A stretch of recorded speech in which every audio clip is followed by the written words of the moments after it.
most high-powered systems have that so that you don't have your received signal garbled by the transmit signal, and you can actually do everything in full duplex, so you don't have to switch off like you would with a single antenna system. Right now, we're going to demonstrate a long-range UHF RFID. We're using 2 high-gain antennas.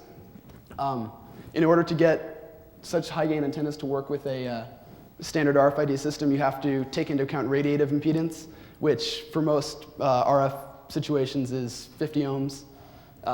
You may have RFID readers that would expect maybe 75 ohms, different if you're into ham, other things.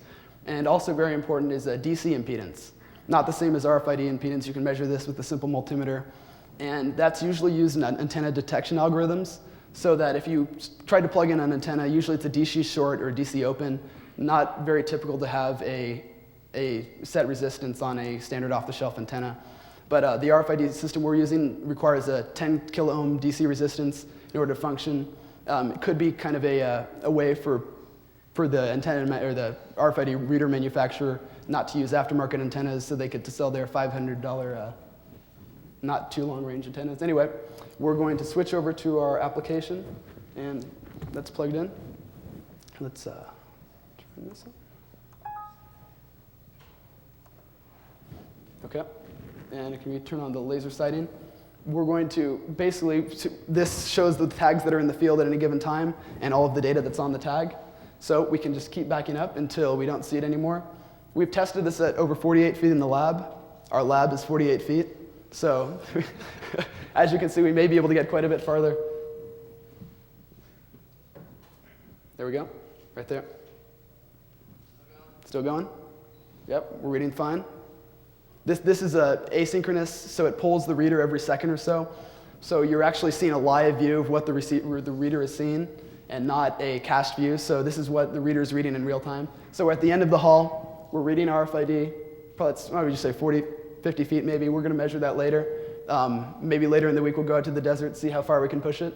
But that's definitely a world record in passive RFID. Normally you'd have to get a battery-backed passive tag or battery-backed tag to do something like that. So it's pretty interesting when you're considering the security considerations of RFID, especially in the capacitively coupled devices, what you can do.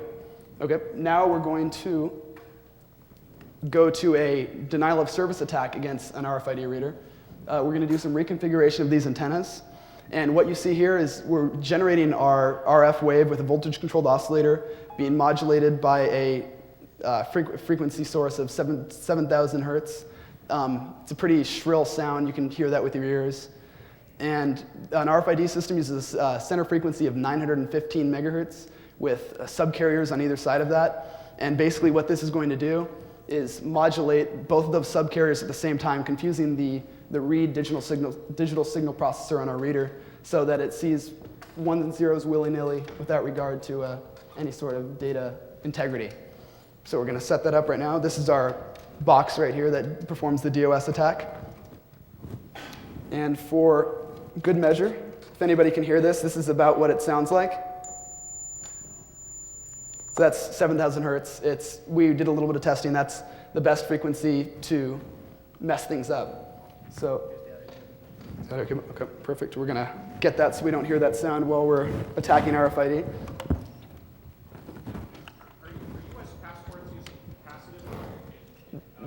They're using inductive RFID at 13.56 megahertz.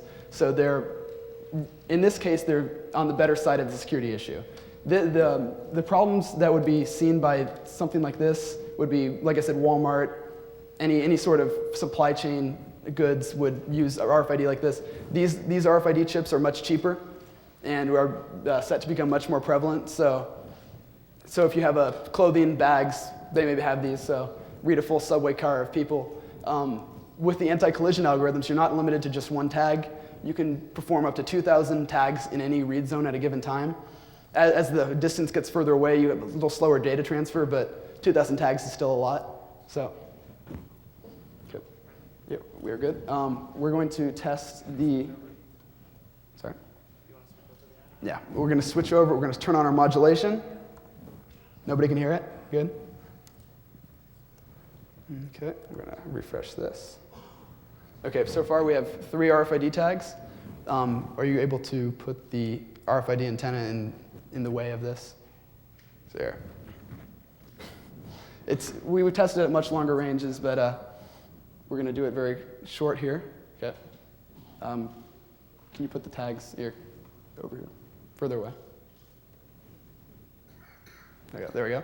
So we're going to turn on our jammer, and we have to. Here, can we get the jammer pulled back a little bit? Sorry. Okay, and then we're going to try to get as far away because we have to get out of the near zone of the RFID. Okay, so we can see some tags. There we go. No tags. Well, one tag. 3, 4 tags. 0 tags. 1 tag. And then go back to 0.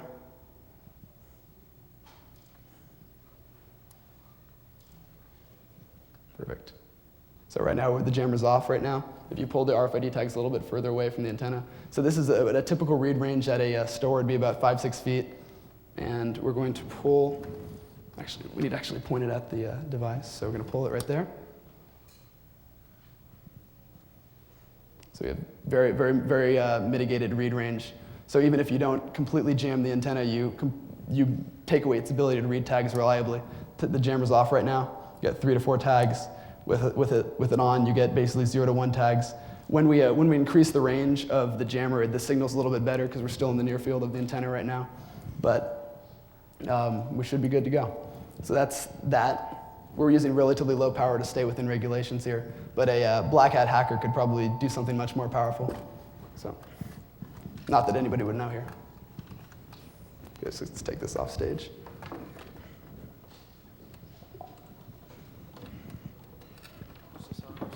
Okay, can you guys take? Okay.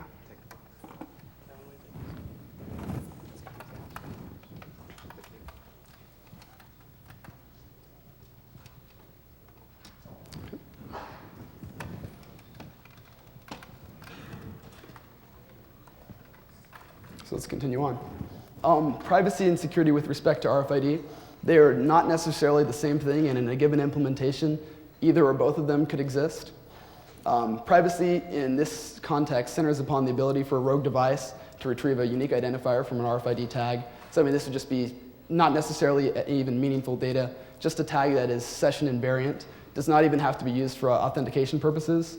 It's just anything that you could identify a tag from place to place, where you could track a given individual or a garment or something to that effect without the individual knowing.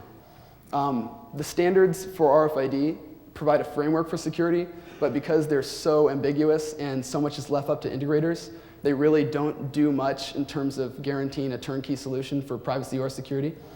And we're going to look at the ways to establish authoritative identification of parties involved in an RFID transaction.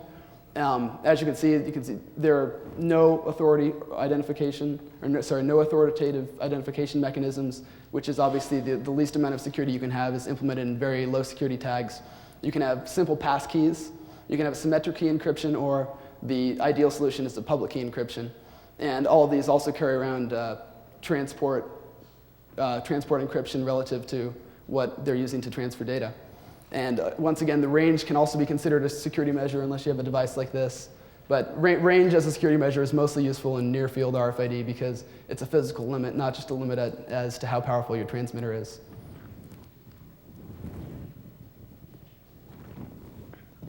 So authoritative tag identification is the ability to know for absolutely whether the tag you are looking at is the tag that it says it is. If a tag can be cloned or skimmed very easily by a rogue reader, you lose any and all authoritative identification in your RFID implementation. And once again, privacy is an issue if there is any invariant information presented to a rogue reader. And now we're going to analyze a few implementations of RFID and their security and privacy. Simplest is the no authority assertion. The tag that we just used to do the long-range demonstration had no passkey required or any sort of encryption required to access the data. You saw it on the screen. That was the only data carried on the tag. That can be dumped, put on another tag, and that tag is completely indistinguishable from the original tag. There's no encryption on something like that, so You can sniff the over-the-air transport layer and basically also duplicate the tag. The tag we use is an EPC Gen 1 Class 0 tag, one of the most widely deployed tags in the RFID. Uses big endian communications interface, pretty standard in RF communications. There's not too much data stored on board the tag. You can see 96-bit EPC code, which is pretty much a UPC on steroids. Some tags have a kill code that allow you to completely disable the tag when it is outside of the supply chain, although retailers need to implement that. That's yet another ambiguous security standard that is not necessarily even implemented, even though it's on board. And then you have a user data field. Very easy to clone, and the meaningful data is carried on the tag to reader channel, which is very important because it's much lower power, on the order of, I think, 3 or 4 orders of magnitude than the reader to tag channel, so that with regards to over-the-air sniffing, there's not too much of a problem in that situation. The spec is very ambiguous, and it basically comes from proprietary standards from Matrix and Alien Technology. So they're not really a homegrown spec, but just a transfer of technology from 2 companies. And with a kill code in the situation, they're transmitted verbatim over the air on the high power reader to tag channel, which, as you guys know, is a very, very bad thing. So there's also no rate limiting on kill codes. So there's a brute force. It's only 24 bits, so wouldn't take too long. When you have offline readers, there's no way for tag or for the reader to know what the kill code is on the tag if it can't query a database. So many retailers and other companies may have a single kill code for their entire implementation of RFID tags, thinking that nobody can sniff it. But as we know, it's not too hard to do. So safe implementations, you definitely have to have online readers and tag-specific passkeys for a no authority assertion mechanism. And let's go to this. We're going to go to passkey authority assertion right now. And once again, privacy is a problem because you need to have a unique identifier to look up a passkey in order to have a secure situation. And the level of authoritative tag identification depends on what criteria you use to identify a tag. If the criteria you use to identify a tag is readable to any rogue reader, you're going to have problems with skimming and cloning once again. No matter what kind of passkeys you have to lock your tags, you're going to have equal amounts of problems. Also, no data encryption on passkeys, although some passkey standards have protocol passkey obfuscation. We're going to look at EPC Gen 2, which is kind of the biggest thing in the EPC world that's looking to be deployed in a couple months. Should be very successful. One word of note when you're looking at these hex numbers, this is bit addressing, not byte addressing, if you may be used to looking at embedded systems. So for memory banks, the TID is a identifier that just identifies the manufacturer, the tag serial number, or sorry, the tag model number. On a lot of tags from the same company that's the same model number, you're going to have the same TID field. So it's oftentimes a good idea to use that as part of an authority assertion, so that if somebody tries to skim a tag of yours and they use a different manufacturer, they couldn't get a hold of the exact tags, you still have a little bit of leeway in terms of security there. The EPC data section contains just EPC codes and a cyclic redundancy check to make sure data integrity is intact, and reserved memory to control all the passkeys. The user portion of memory is also very useful if it's on one of your tags, because you can control the access to that with a passkey. So if you have a user section of memory that's controlled via a passkey and someone cannot skim that, you can use that as part of your multi-factor authentication to make sure that a skimmed tag is not going to be accepted in your system, because it also has that passkey protected token that may or may not be read by the offending individual. And the way the passkey exchange on EPC Gen 2 works is it uses 16-bit pseudorandom handles to reference tags in an everyday basis. And when a passkey is sent, it takes an exclusive OR of the current handle with the first half of the passkey and sends that to the tag. The tag generates another pseudorandom handle, sends that to the reader. Reader takes exclusive ORs with the second half of the passkey, sends that to the tag. It's authenticated and can read the reserved portions of memory and do anything. It's important to note, this isn't plain text, so you can't just sniff the reader to tag channel and get it. But The pseudo-random handles are transmitted on the high-power reader-to-tag channel right before and right after the authentication, so it really doesn't get you anywhere because if you're listening to a millisecond more of transmission, you basically have the passkey anyway. So it's kind of a useless security measure. The lock status on passkey-protected tags is controlled by a passkey, and you can lock a tag by making it a read-only tag with another passkey. So many retailers may not implement a lock and simply only lock a tag, so that if you could find their passkey, you can basically unlock the tag and do whatever you want with it, even though they think it is completely secure. So moving up the security ladder, we have symmetric key encryption, where privacy is once again a problem because you have to find a shared secret key referenced by a unique tag identifier. So there has to be a unique tag identifier available to an unauthenticated reader. So that creates a bit of a problem right there. And like passkey authentication, you have to have online readers, and you have to trust all of the readers that have access to your database, because that presents a problem if anybody can access the database once again. So you really have to invest in a very large infrastructure, which is a bad thing for many companies. We're going to look at the Texas Instruments DST tag, which is behind the mobile speed pass technology.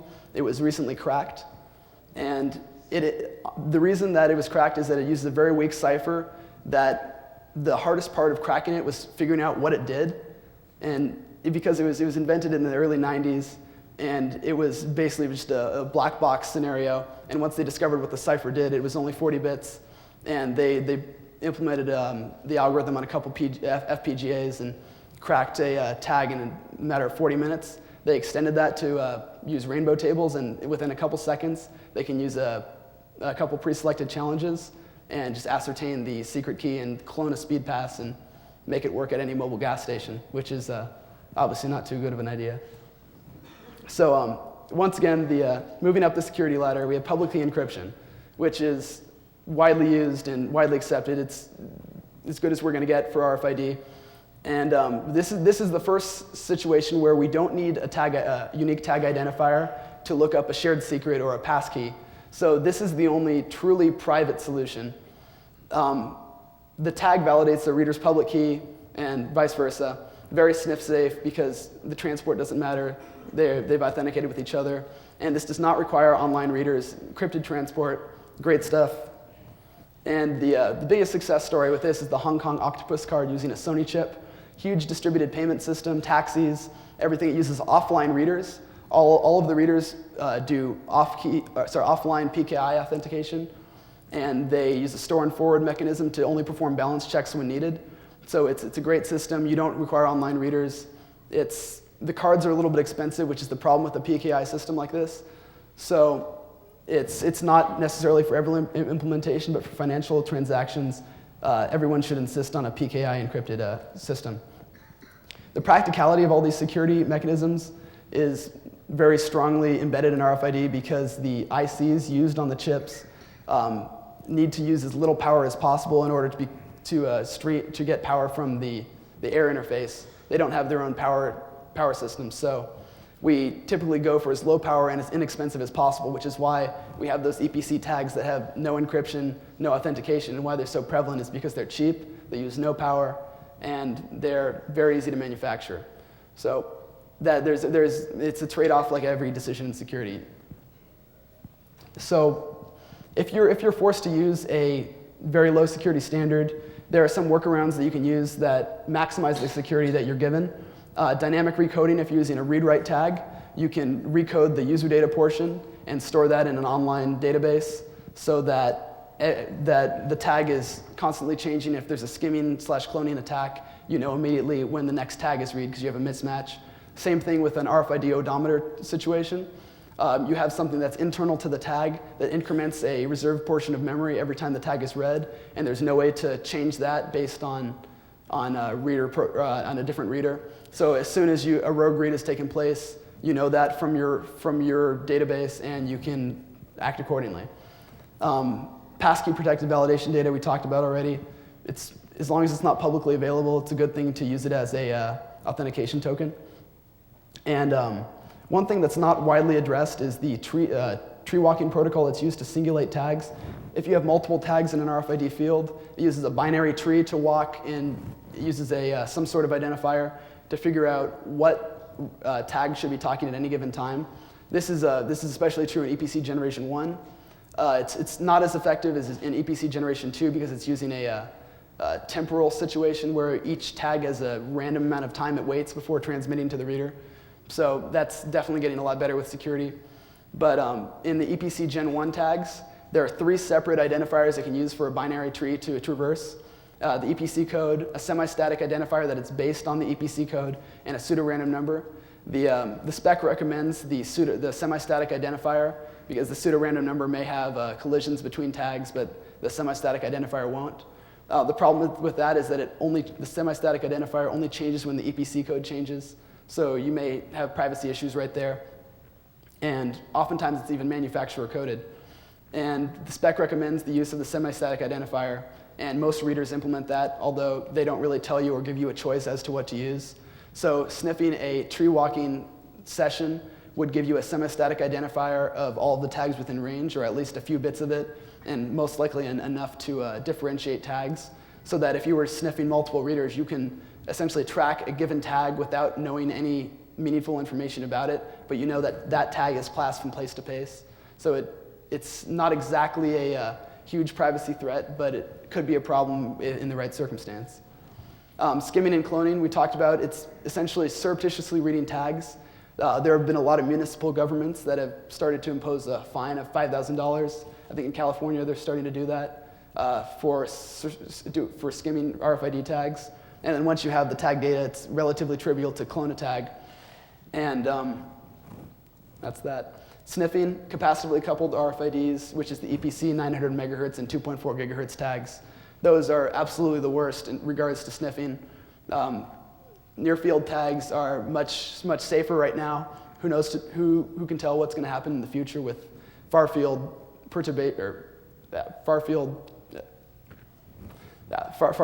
problems with the near-field modulations, and also with passkey obfuscation. It's really not secure at all, and it just takes more space on the tag, so it really doesn't help us too much. One novel way to bypass even a very high security access control mechanism, it's called real-time reader emulation, where you have one reader emulator and a tag emulator linked via a backhaul of any sort, and then you have a legitimate tag within the range of the reader emulator, and the tag emulator within range of the infrastructure reader, where you have the tag emulator recording all of the modulations sent to it from the legitimate infrastructure reader, and then you have the reader emulator next to the legitimate tag sending all those modulations. It's a very naive attack. You don't need to know anything about the protocol. All you need to know is the carrier frequency, which is kind of interesting, especially for many proprietary access control systems. And so the real tag transmits its response to the challenge that was sent to it by the reader emulator. The reader emulator backhauls that to the tag emulator and transmits exactly the same modulations to the infrastructure reader. The infrastructure reader has no idea that there was a backhaul place. All it sees was the modulations it would expect to see from that tag. So repeat this a couple times, you have a full challenge response or even a PKI exchange with completely naive on the attacker's part would grant access because the access control mechanism sees the proximity to the reader as a method of access control. And if it sees correct credentials, and it will always give access regardless of where the actual proximity is. So quite dangerous. And with RFID, it's a very spread industry and it's driven by many different industries, so there's really no turnkey solution. There's no standard for security, not really too many best practices. It's driven largely by integrators, end users, and you have all sorts of problems that come from everybody who really has only 3 or 4 weeks RFID training. There's been some surveys in the industry, and that most RFID professionals, quote unquote, really have less than a year of experience in the industry. So everybody's new to it. It's a very new technology, especially in UHF RFID. HF RFID has been around for a little bit longer, but it's nowhere near the adoption that we're expected to see in the next couple of years. Future problems could be just the same we see on computer systems today. Diagnostic information left on tags, and there's really no way to update tag firmware because it's all hard-coded in an IC. And you have a huge deployment of RFID. There's really no way to fix a problem once it's out there. So we have to take care of everything right now or else we might have huge problems. The passports have been a very hot topic as of late. They have adopted the 13.56 megahertz standard. It's near-field RFID, so it's relatively safe with respect to over-the-air sniffing. And the US initially started a PKI initiative to just put a digital signature on the tag, which would be echoed in plain text to any reader. As of late, they're going to adopt the ICAO standard for, it's called Basic Access Control. And that's one of many standards it lists. Like every other RFID standard, I'm not sure if they all get together and decide to make the most ambiguous standards they can, but they seem to come out that way anyway. But the baseline in the ICAO standard has no real security measures, but the BAC, Basic Access Control, is pretty good and is expected to be implemented in most passports if it does get implemented and not get shot down before that. The BAC requires an optical scan of the passport, which has a birth date, passport expiration date, and a passport number. That data is hashed and then used to contact the RFID tag and establish a session for exchange of any information that they may need. The problem is that in a recent study, they examined all of the bits that are going to be used in the key for the key exchange, and that there's really only 52 bits of entropy in the 64-bit tag because you have only a few passport issuing centers that are part of the passport number. You have birth dates and passport expiration dates that are expected to be within a certain range. So there's really not as much entropy as one would hope to be in a situation like this.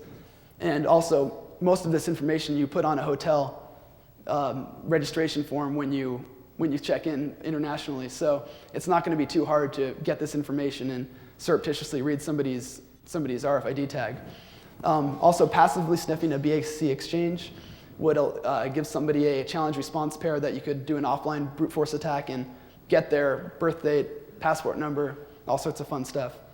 And other passport vulnerabilities, it's unknown whether they're going to use a singulation protocol, but we may have a tree trimming attack or some attack relative to an Aloha singulation. And even if you can't read data from a passport, all you need is ping. And as John Callis has put it, the one-bit attack is probably the most dangerous, because all you need to know is if somebody's carrying a passport. You don't necessarily need to know their birth date, and you have a threat right there. In respect to physical security in passports, a lot of people have been talking about embedding a metal strip or metal mesh in the covers of passports. In capacitive RFID, it's very simple. It creates a Faraday cage around the tag, and it's very straightforward. Inductive RFID has the same result, but not necessarily the same underlying reason why it works. If you have a DC magnetic field, it's not going to be affected at all, or not very much by the conductor. It's going to go straight through it. But as you start increasing the frequency of the alternating magnetic field, you're going to start to form eddy currents in the conductor, and then you're going to have local magnetic fields opposing the global magnetic field, effectively creating a nil magnetic field inside the passport covers. So it effectively creates a zone that is free of alternating magnetic fields, which is what we use to transmit data, power up the tag. This is the same phenomena that generators work on, great stuff. And it's easy to create a conductor around a tag. It's much, much harder to make a tag that works when it's right next to a conductor. Metal mount tags are notoriously difficult to create. Basically, you need to use a flux pipe of sorts that allows a single direction reading of an open passport. And even if a passport is partially open, it's a sine function relative to the angle of the opening of the passport, such that the reading distance that's created by the reduced power gained by the inductor on the RFID tag is such that you would have to have the reader inside the passport to even read the tag, so it's probably not going to be too big of a deal with partially open passports in pockets. With regards to the flux pipe, we need magnetic field lines to pass through the inductor on the near field tag and not create eddy currents in the conductor. So what we need to do is create a flux pipe that allows magnetic field lines to pass out of the inductor and allow the inductor to receive the full alternating magnetic field. Normal metals won't do this because they themselves would create eddy currents. So ferrite is the golden solution. It has a very high resistivity, very high magnetic permeability, so it acts as a great flux pipe. It's the same thing used in VHS and audio tapes. And it can be layered under a RFID transponder. If it's traditionally a ceramic, you can grind it down into a tape-like solution, and then you can layer that into a passport binding without having to worry about it cracking too much.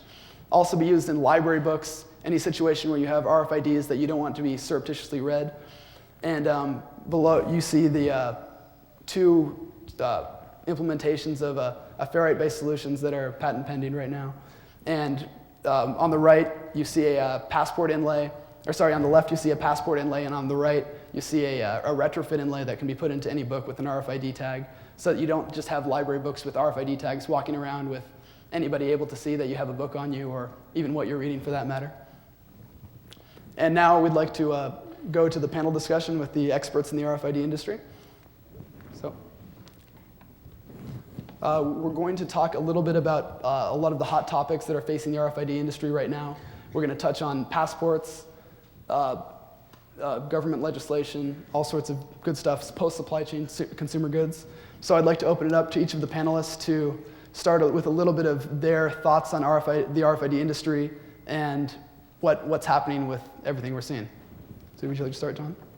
All right, I'll start. One of the main things about using RFIDs is that they have a lot of really good uses. I mean, there are supply chain uses, which is the one that gets most widely talked about, where you want to be able to have something where you know that a crate of boxes going down a conveyor belt is destined for a certain place so it can be shunted off. There are other things like tracking UPS packages, so on, where there are current solutions where they make a lot of sense. Then there are other ones where they may not make a lot of sense. I happen to be of the opinion that passports are one of the ones that don't make a lot of sense, that this is a place where it really is an inappropriate use of the technology, that when we create a system, you need to look at what problem you're trying to solve, what issues it might bring up, and then what you're going to be doing about them. And there is being, with the passports, a good measure of countermeasures against the problems because they are, for example, the inductive mechanism. You really aren't going to get that much of a distance on them, so we won't be able to read a passport from, 50 feet away, but you might, for example, have somebody be able to walk down a subway car and potentially get them. The attack that I was talking about, which is the one-bit attack, which is merely presence. I don't even need to know that I don't want to know any of the data on it.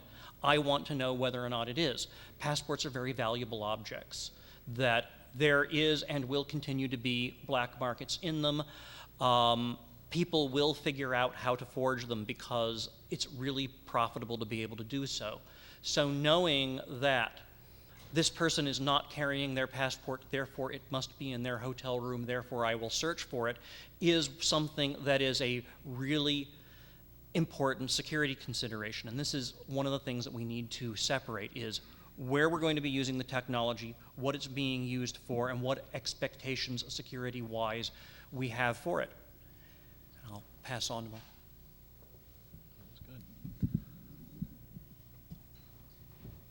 The RFID market, I think, as we've heard, has a vast set of opportunities ahead of it. Any wide number of applications that we might apply them to, lots of questions that come up immediately as to security issues, privacy issues, responsibility issues by the people deploying them. I think I like to view the RFID market actually as sort of the bottom end of what we think today of as the computing market.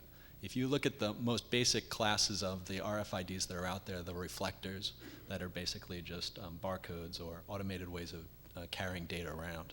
But as you walk up the chain these days and you see some of the more sophisticated, what's called active RFID markets, what you're starting to see are sensor platforms and capabilities where people can start to put very small processors out there and litter the world with an information field or a way to capture and monitor things, capture and manage things better. And the question that often comes up immediately is, what are we going to do with all this information? This tidal wave of information that we're either going to be saddled with trying to figure out how to find our way through, or challenged with and trying to how to make money with it. There's lots of opportunities in those places, and I think particularly when we're looking at technology capabilities, the things we're looking for is how are people going to manage this information, what are they going to do?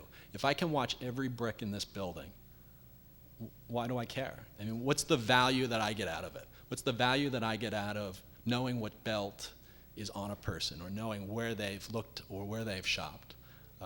There are clearly responsibility issues and privacy issues, and I think it's a good place for security people to be involved right now because it's a very nascent technology, and it's a place where you can have a lot of effect on making sure the right things happen, the right decisions are made. But there's an awful lot of opportunity we really should take advantage of. Yeah, hi. I'm going to start by talking about certainly the consumer end, and a lot of it's about what's in it for me. Why are people doing this? Well, the answer, if you think about it, is quite easy. If you walk into Safeways to do your Christmas shopping, and you walk out with those 2 trolleys of heavily laden goods, and you stand at the checkout and you have to unpack them all onto the conveyor belt and then pack them all up afterwards. What's in it for Safeways and the Walmarts of this world is very simple, is you don't have to unpack that trolley. You walk that trolley through an arch, and it registers all the goods you've got in your trolley, and you pay for it. It speeds up checkout time. So that's what's in it for them. Of course, this community is much more into looking at then how can we abuse that technology. Well, it's very simple. I work for a company that you guys and girls over here would know as we manufacture Glidden paints and liquid nails and Ralph Lauren paint and other bits and pieces. The premium end of the market. If you can go into Home Depot and you can re-tag, because remember, this is the cheap end of the market. This is the 1 or 2 cent tag end of the market. If you can then go in and recode that tag, rather than being 2 cans of premium paint, to being the 2-for-1 special offer at Home Depot. And remember, the checkout person is now no longer going to take that and look at it, and it comes up on their display and says 2-for-1 special. And he goes, oh, Glidden paint. No, wrong. There's no check anymore. There's no sanity check. There's no person in the loop anymore. And so very easily people can get away with theft, ultimately. And that's why people do things. It's about money. So that's how you can start to abuse it. In terms of the privacy end of things, I have a big problem. And I totally agree. I mean, you know, it's using the technology where it's right to use the technology. Do I really want to be walking down the street and being identified as, in my case, a Brit or an American? And that's probably fine walking around Las Vegas. Do I want to be walking around downtown Baghdad and have someone to be able to identify me as a Brit or an American just by my proximity to them? Let's now embed that in some interesting technology, like a landmine. Doesn't beg thinking about, does it? That's the reality. You have to think how this technology is going to be abused. You have to think why. And why do you need it in passports? I have a perfectly good bit of technology here. This is issued by the American government. This allows me into the country without having to wave my passport. And it's a great bit of technology. It has a mag stripe on it, and it actually has the passport credentials on it, copied off my UK passport. And I swipe this in the machine, and it's got a hand biometric attached to it. Put my hand in the reader, and it says, yes, this tag belongs to Paul Simmons. Paul Simmons is allowed in the country. And prints out my nice little bit to go in my passport so they can tag it. It doesn't need to be RF. Why does it need to be RF?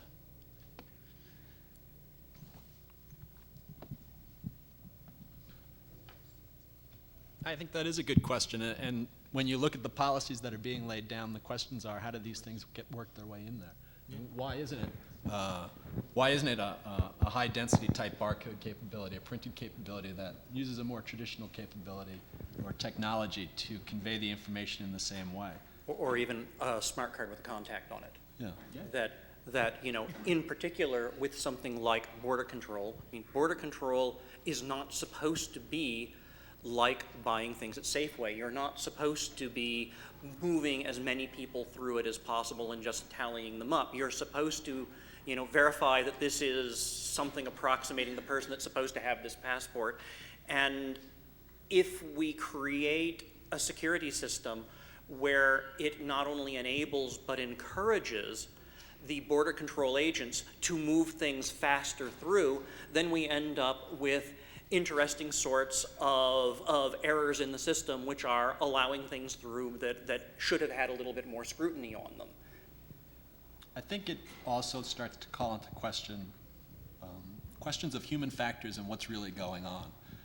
If we want to talk about privacy in particular, questions come up immediately as to, well, when is something being accessed? How? Having the control over that information, or believing that I do. Having the belief that the information is being used responsibly.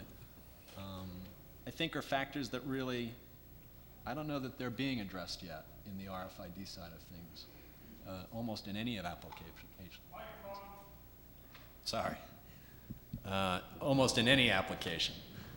So the transparency to allow people the ability to control when things are being accessed, or at least the knowledge as to what's contained on that thing that they're flashing. I think that's an excellent example, actually, Paul, that you held up, that at least tries to convey to you what the information is that's being conveyed by the card. Whereas opposed to even a smart card, I think, it has a tendency to abstract it into a little piece of gold, and you really don't know what's being put on it or taken off. Well, then, what do you think about 2D barcodes then? I mean, that's something that has been discussed. I mean, I've suggested that, and people have had reasonable yes buts to that, density of the thing and so on and so forth. But then, what do you think of that as an alternative? I mean, from my point of view, yeah, absolutely. Why not use technology that currently exists? But even if you go to chips, and I mean, as a European, I don't know about your credit cards, and I think there are a few appearing in the US now. But this is my Visa card, and the rest of my cards in my wallet are exactly the same. They all have chips embedded into them to allow me to identify. Again, this is a great technology, and there's no chance that someone can accidentally read that or try to extract money from my account, because at the end of the day, I have to take it out of my pocket and I have to physically put it into the reader and then key in my PIN. So there's no chance of it being accidentally hacked and money withdrawn from my account when it's in my pocket. I think that's built on the fact that you do have experience with that technology and the trust in it, though, in the European community. Whereas I think in the American venues, the printed barcode and the printed word are still sort of much more transparent to the users these days. Yes. So it turns into not only the right technology and the right application, but the human factors involved, and what are the wild cards that us as animals bring to the perception of what's right and wrong. Well, it seems like there's a great push for government regulation of RFID. Actually, today in the California State Assembly, it's a bill, Submidian 682, which originally was going to completely ban RFID and any government-issued identification, K-12 school identification and state-run college identification for forever. And it has since been amended to only include a 3-year moratorium on driver's licenses, K-12 school identification, library cards, and government benefit cards. And it seems like the government had previously reacted to technologies after they became a problem, but this is part of a new trend of the government pre-addressing technologies before they become mainstream, attempting to see what the problem is.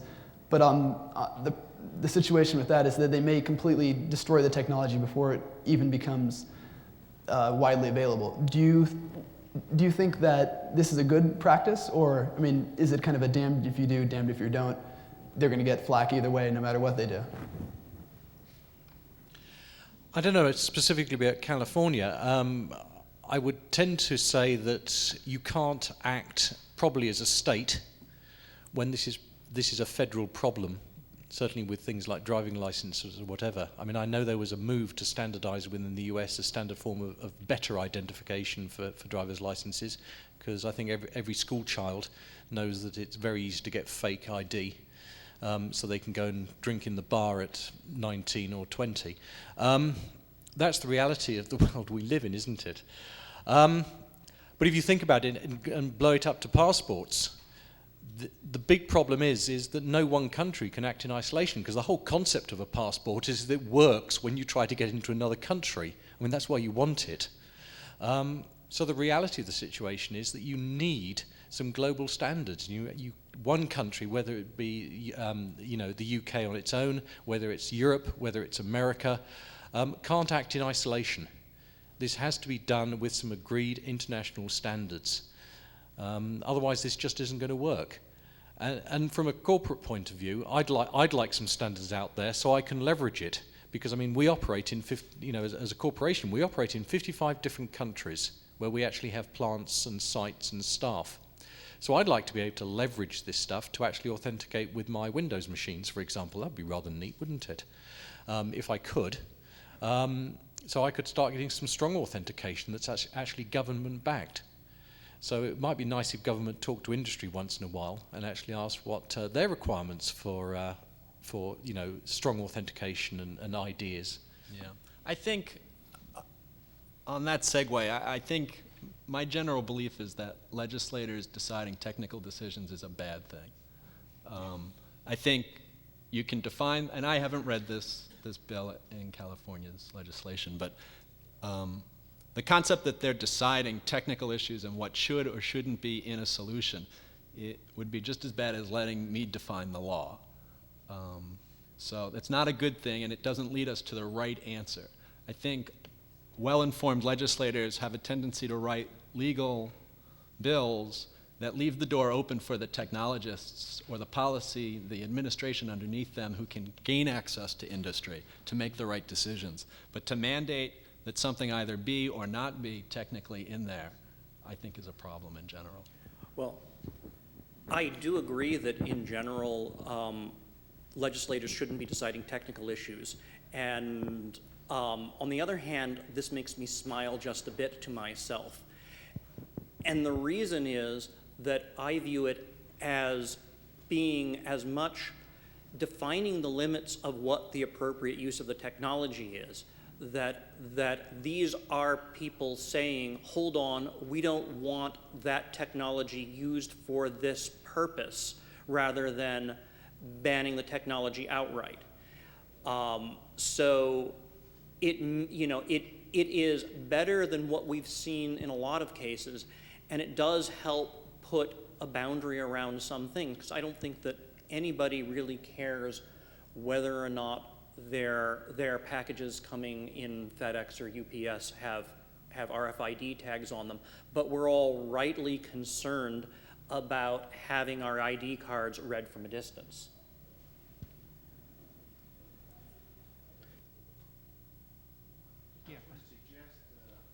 Is it possible the RFID manufacturer was not a company in California, and local manufacturers of the current technology told their senator or congressman that, hey, you're taking away our money?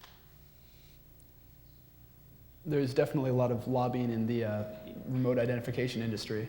Yeah. The question was whether or not this was one part of the industry trying to lock out the other part of the industry. I think I've summed that up correctly. It's certainly possible, but on the other hand, I have to admit that the state of California has done a very good job in the last few years in addressing security issues. The data disclosure law that they have now, that is now becoming a worldwide model standard, we would never have heard about things like the choice point, LexisNexis, etc., losses of data, and it was going on all the time before. I mean, people like me who said, this stuff's going on, were considered genial crackpots before there was a law that said you have to tell people. So the way that they're getting involved in things, especially, if it's only a moratorium, then they're actually putting in some certain safeguards into it. It would be relatively easy for somebody to either stymie, if there's a sunset on it, to stymie extension of it, or to change it if it's merely a moratorium. So, it's like, it isn't bad. They've done much worse.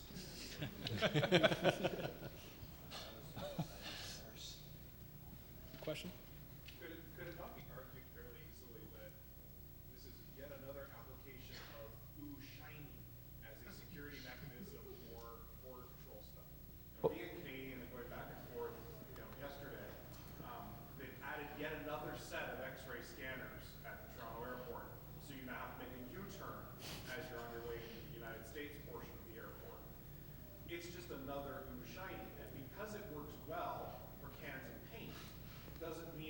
well for human beings. That's an excellent point. I don't understand this. Yeah, I don't know whether it's something in the psyche or something else. Did everyone hear that? Okay, the comment was, or question was, isn't this another case of ooh shiny with a new security feature, that somebody sees something that is new and glittery and they say, ooh, let's start using it because it's new and cool. You know, I think that's what it is completely. That when I put on my developer's hat and say, you know, what process brought us to this, I think it was precisely that. I mean, other people have said, oh no, this is yet another instance of government malice.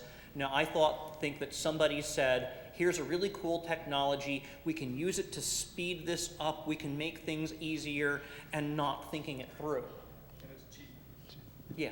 Well, Or there's well, also there's also the national security case, and to say that it's very difficult to forge a passport when you have a State Department digital signature being on the RF tag.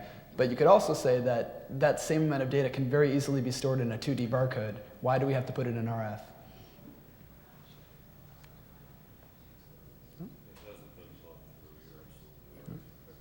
The skimming idea, the law that somebody was going to perhaps make as a skimming, I'm not sure I got the right.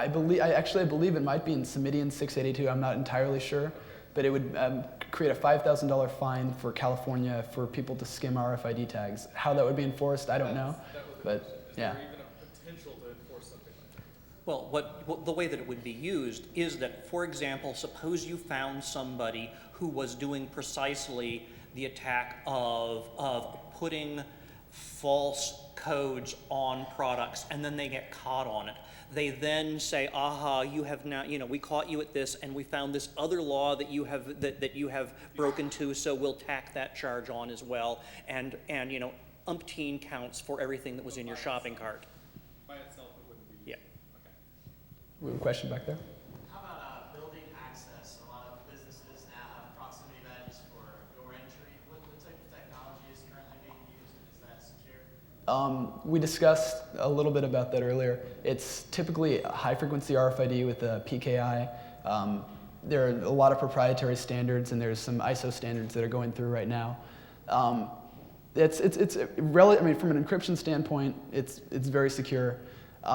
Whether or not the real-time reader implementation or emulation attack can be implemented in actuality for low cost is yet to be seen, but theoretically, that should be able to defeat any and all encryption in an access control situation. I think from another alternative or another viewpoint is that the question begs, do we really know what's going on in those systems? So although you may be holding up your card today to access your building, the underlying aspect of the exchange going on between the reader and the card, hopefully somebody in the organization has vetted out or figured out it's what's appropriate for the security of your building or facility. Proximity.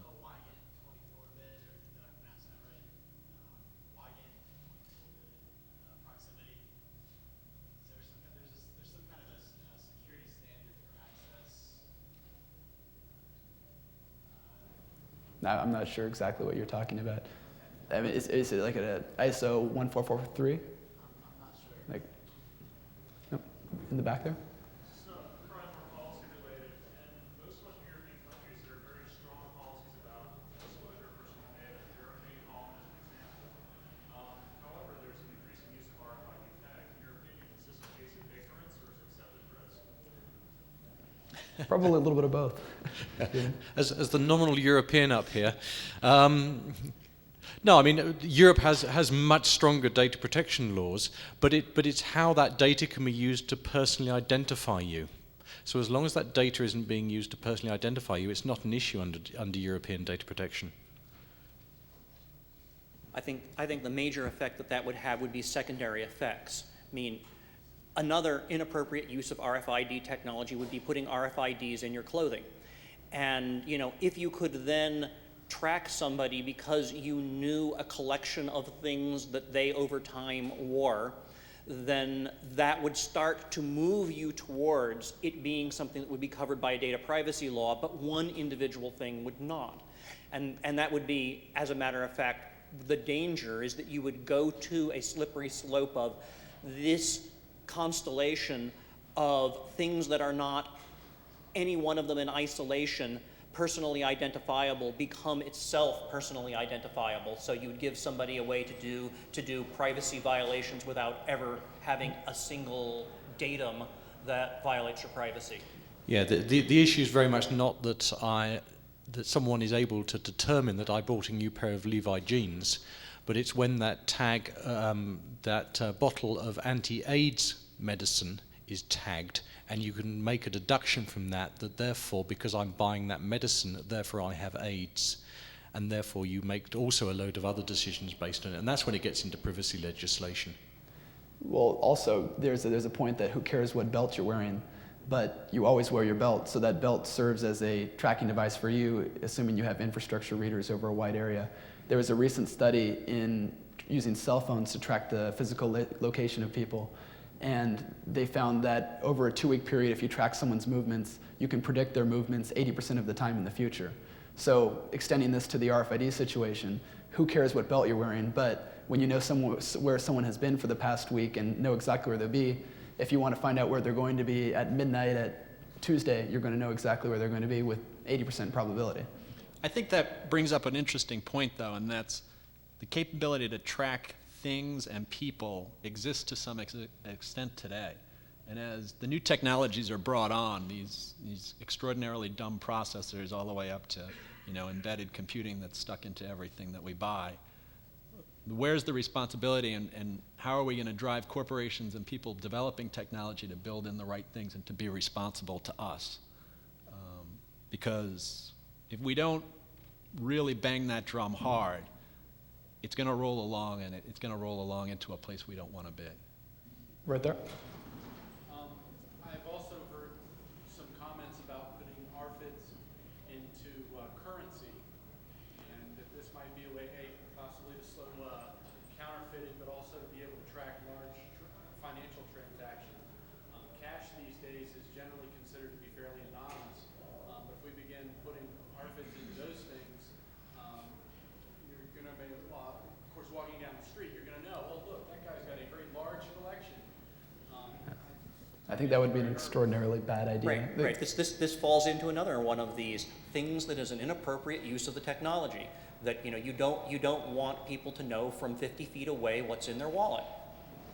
Yeah, but the web casino's already doing that for chips today. But it's a casino. It's not walking down the street.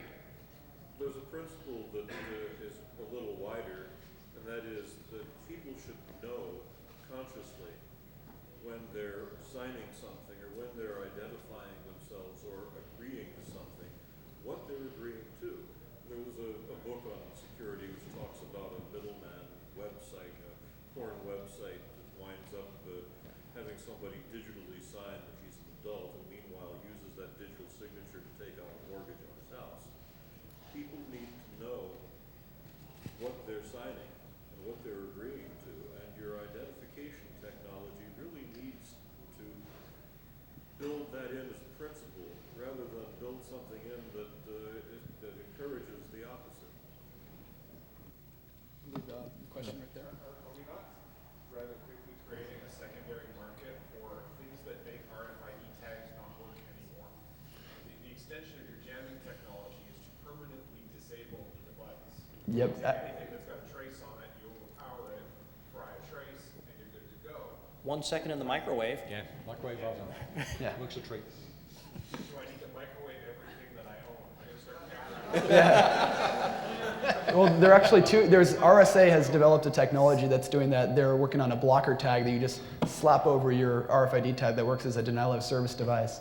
And actually, after the panel's over, I swear the jamming technology does work. And when it's further away, for some reason, when it's really close, it doesn't work very well. But when you're doing it from a long distance, it works. So after we're done, if anyone wants to stick around, I'll show you that all of my hard work didn't go in vain.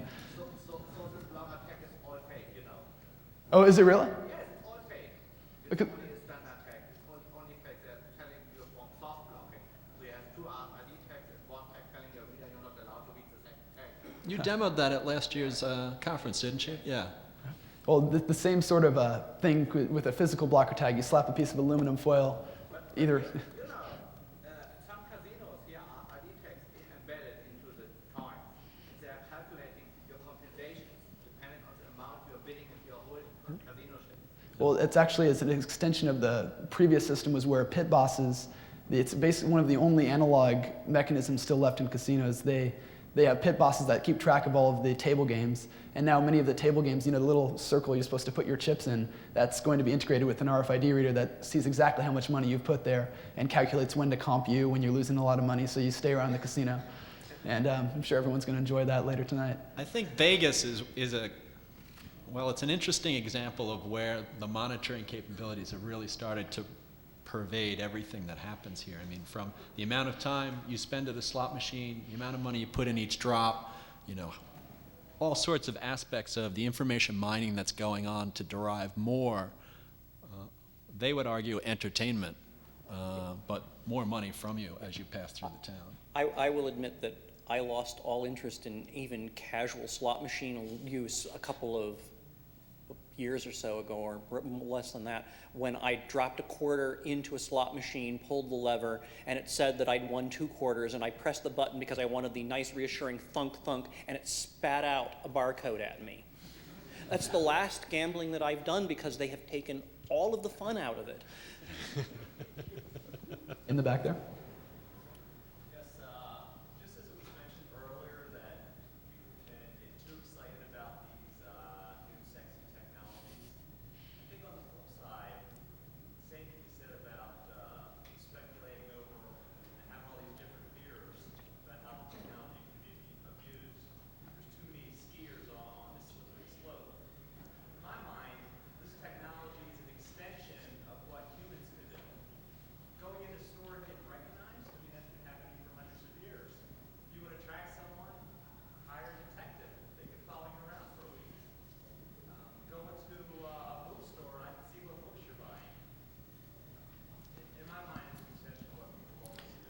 But it should be what's in it for me, not what's in it for them.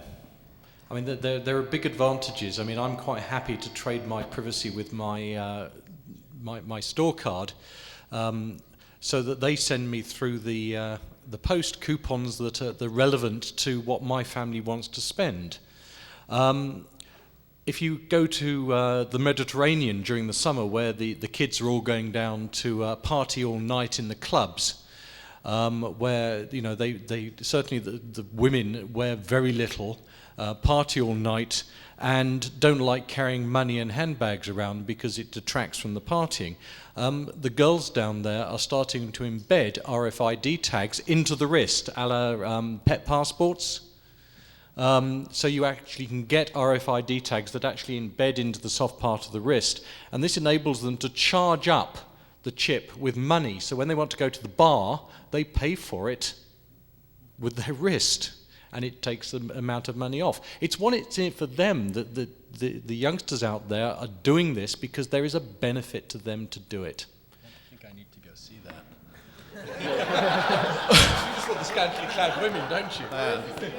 Yeah, I believe it's in Ibiza. I do think there's an interesting point there, though, and I think we do have to be realistic in our approach of how we discuss the technologies. It is very easy. I mean, as the legislature of California is perhaps reacting to at this point, to dwell on solely the negative side of things is a dangerous thing. There is a lot of benefit. And to some extent, what you would say, I think, is true. The question that you get into very quickly when you start to do the RFID side of the world is the scale. It's the speed, it's the amount of information I can collect as an anonymous organization that you pass by or pass through. I think there are systems out there today, technologies we read a fair bit about right now, license plate recognition, which is an obvious one. We have things on our cars today that we get no benefit from, arguably. Maybe society does, but I don't get anything from that license plate on the front of my car. And today the technologies are out there basically to automatically recognize that license plate, to track things as they pass in and out of the ring of steel that London has ringed themselves with. Since the 70s. Right. And in fact, you do taxation based on that, don't you? Or what it was proposed to do? Proposed. There was a proposal put forth in London that they would actually be taxed on where they drove in the city and at what times. Yeah, no, London is taxing against. It is. Yes, it is. Because they have this capability deployed and to do this. So that there have been capabilities out there, and I think it is important to look in a very realistic manner, getting back to what I think John really started with, which was the right technology for the right problem. And we're looking at it realistically. What is a fair trade between what consumers or companies or industry needs and government? Relative to the comment that was just made about an RFID being an extension of human recognition, could usher in, I don't know if I'm being a little tinfoil hat here, but an age of automated discrimination when everything is being collected via a database, and instead of just the people at the corner store know who you are, what you do, what you buy, we really value the freedom of movement in our society. So you can move to another town and you won't have the stigma attached to you.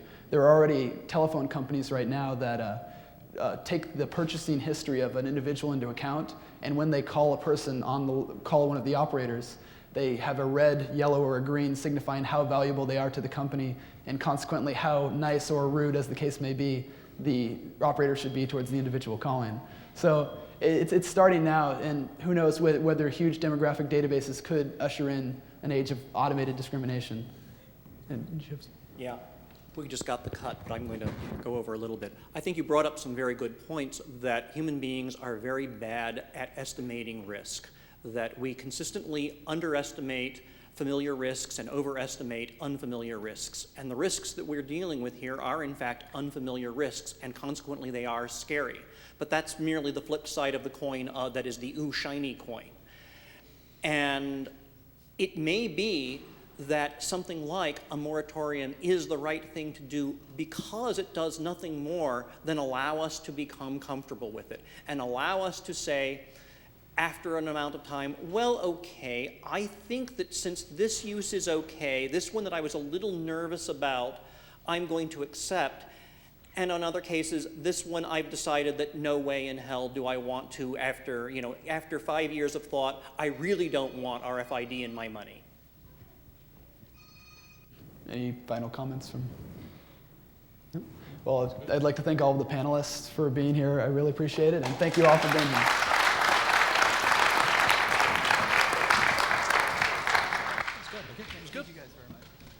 And if you're not too hungry, I'd like to prove that the denial of service device does in fact work. Yeah, it'll take me about 5 minutes to set up, so if you want to grab a sandwich. Hi. How you doing? Pretty good. How are you doing? Thank you very much. That was really good. Thank you. Yes, absolutely. Really good. Thank you. Paul, thank you. Enjoyed it. Fun.